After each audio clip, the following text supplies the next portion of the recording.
TV e olha, veio a notícia que brasileiro nenhum queria receber. A gente foi eliminado da Copa. Você sabe, né? Não adianta que não é. Todo mundo sabe, brasileiro que acompanhou, até quem não gosta de futebol, sabe sim que o Brasil foi eliminado, perdeu para a Noruega 2-1. E o nosso correspondente Robson Morelli está aqui com a gente ao vivo para tentar, sei lá, dar uma explicação. Morelli, tem alguém culpado nessa história? Boa tarde, Rafa. Boa tarde a todos. Tem muitos culpados, Rafa. Eu acho que não tem um só culpado. Tem um treinador que montou um time errado, tem um treinador que mexeu no time e bagunçou tudo, tem jogador que não quis bater pênalti, tem jogador que bateu pênalti que não deveria, tem jogador que foi escalado e deveria estar fora. Então tem um monte de coisas que o Brasil fez de errado nessa Copa do Mundo, perdendo mais uma vez a chance de avançar, perdendo mais uma vez a chance de brigar lá na frente pelo hexacampeonato e mais uma vez caindo diante de um time europeu. O Brasil cai, né, diante de times europeus desde 2006, lá para a França, né, e vem perdendo, né, Holanda, Alemanha, Bélgica, Croácia e agora a Noruega.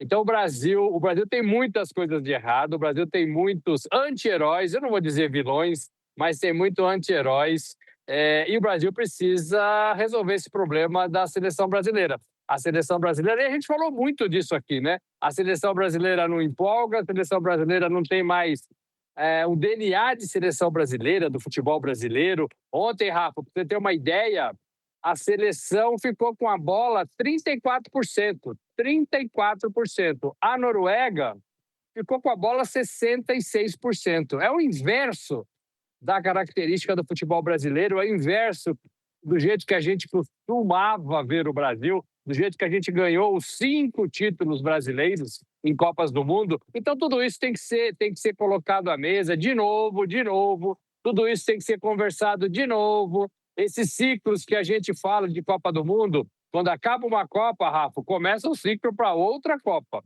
Esse ciclo está muito mal feito. Este que passou, por exemplo, que a gente acabou de perder, esse ciclo teve 3 treinadores. O Ancelotti chegou faltando um ano. Jogadores que deveriam estar não estavam, não foram lembrados. O Brasil não tinha, por exemplo, Rafa, meio-campistas, que é o coração do futebol brasileiro. Não tinha armadores, não tinha meias.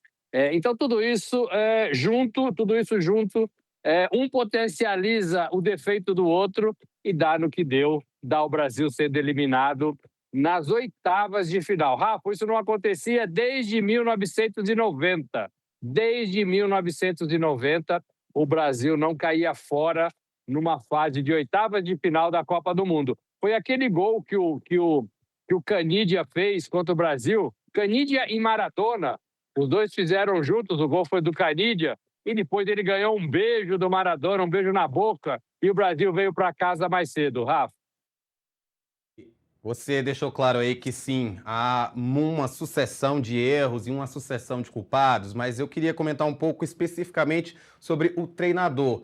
Primeiro porque a gente sabe, há um pouco de treinador de seleção brasileira em todo brasileiro, né? Já houve inclusive piadinhas anteriormente em vitórias do Brasil, de que é por isso que o Ancelotti que está sendo bem pago e a gente que está aqui com o nosso CLT. Mas no fim das contas, agora que há essa derrota, como você disse, derrota nas oitavas que não acontecia desde 1990, o quão o Ancelotti faz parte aí dessa engrenagem que tornou essa seleção perdedora nesse momento?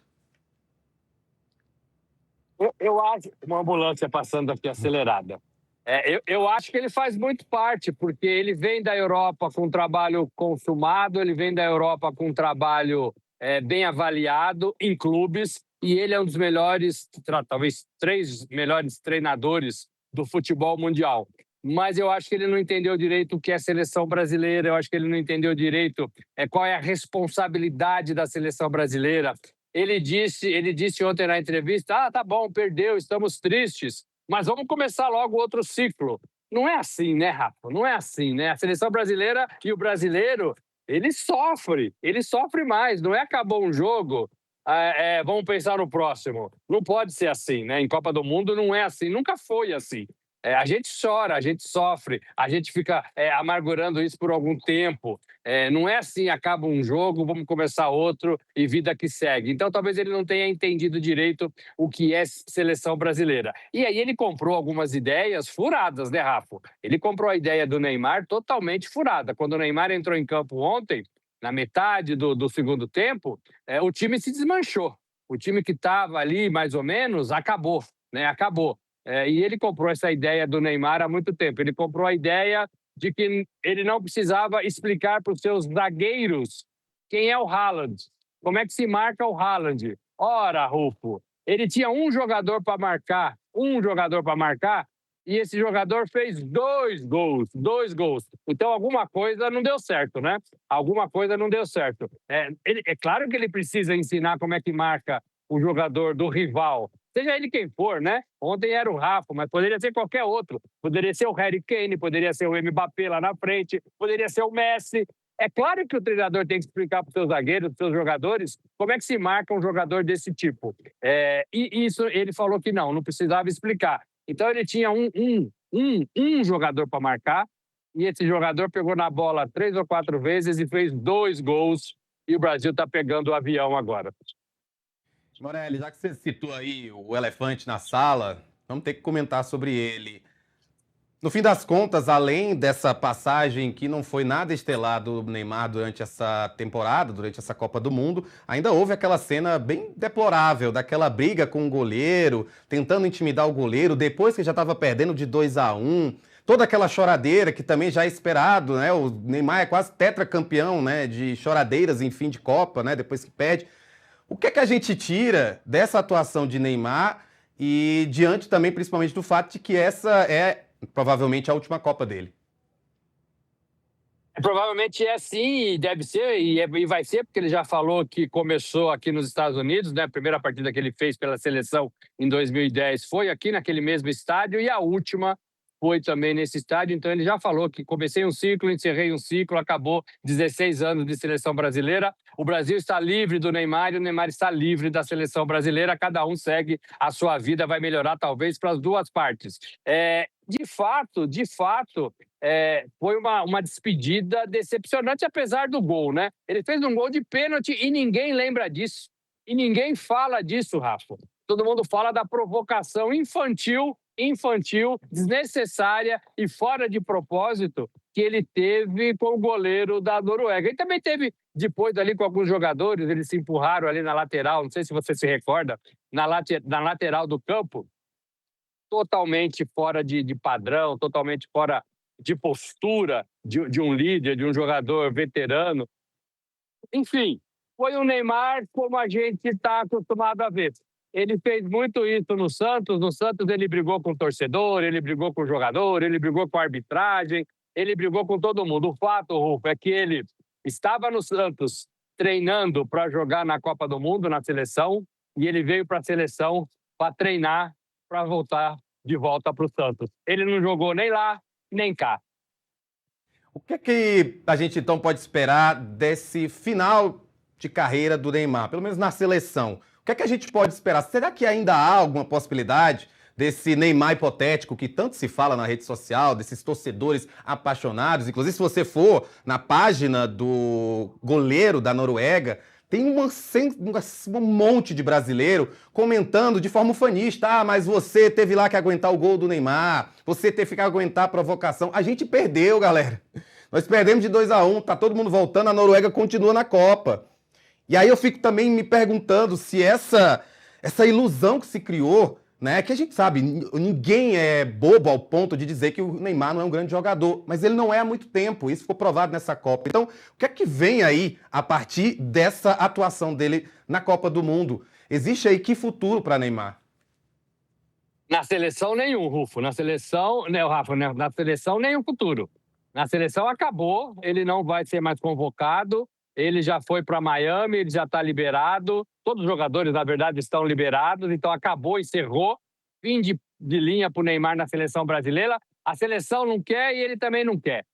O Ancelotti caiu no conto do Neymar e viu que não funcionou. E provavelmente não vai chamar mais o Neymar para jogar. Ele está com 34 anos e ele mesmo falou que era a última Copa, era a última participação. Talvez um dia se faça um jogo amistoso de despedida do Neymar. Vale ressaltar, e eu até entendo esses torcedores brasileiros que ainda são fãs do Neymar e ainda enxergam o Neymar como aquele jogador que começou em 2010, que fez uma Copa em 2014, uma em 2018 e outra em 2022.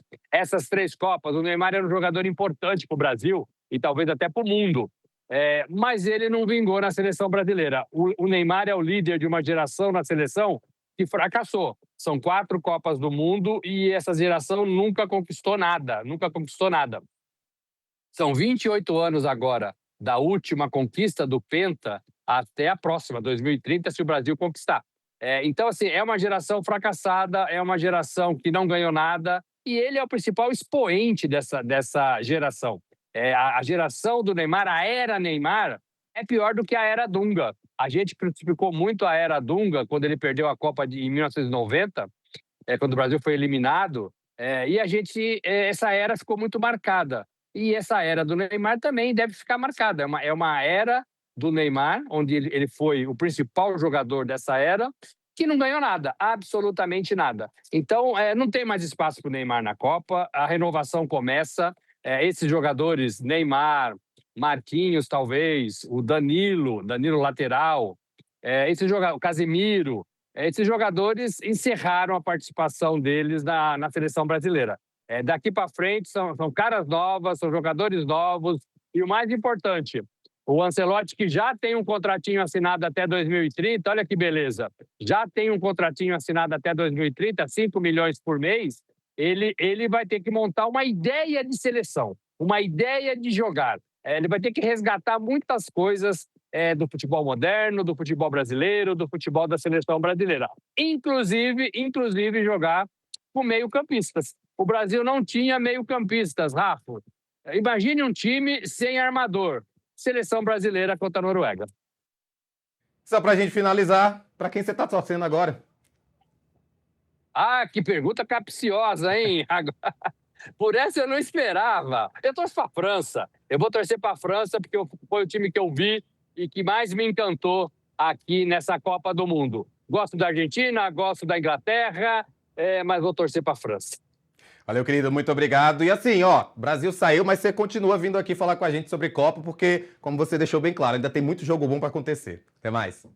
Vamos nessa. Pode chamar. Olha, vamos seguir.